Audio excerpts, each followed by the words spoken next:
कौन फिल्म में भैया? फिल्म का नाम संग्राम। हीरोइन आशा जुल्का और करिश्मा कपूर।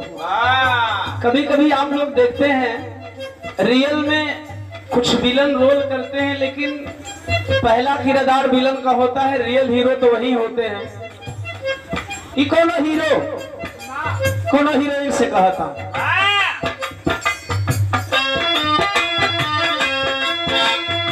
टाइट रहा भैया, जिया के रखा।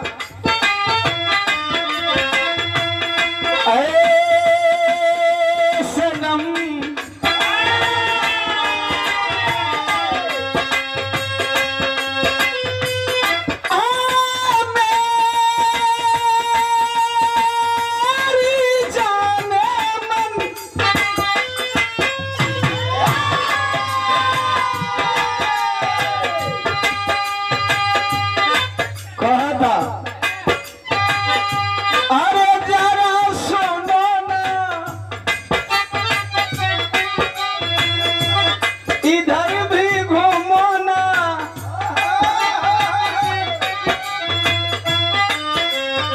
अरे बेशक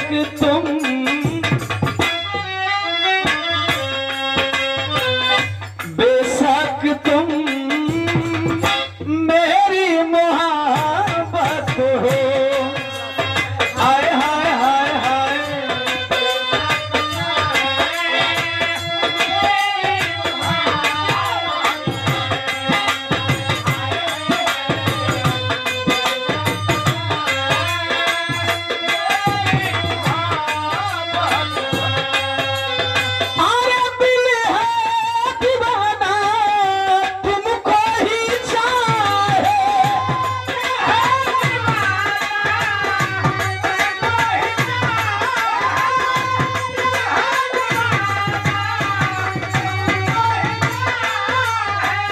लाइन पे गौर करेंगे, लिखने वाले को ओम प्रकाश दीवाना नमन करता है।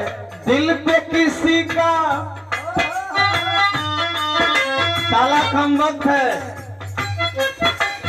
दिल पे किसी का इख्तियार होता कहाँ है। दिल पे किसी का इख्तियार होता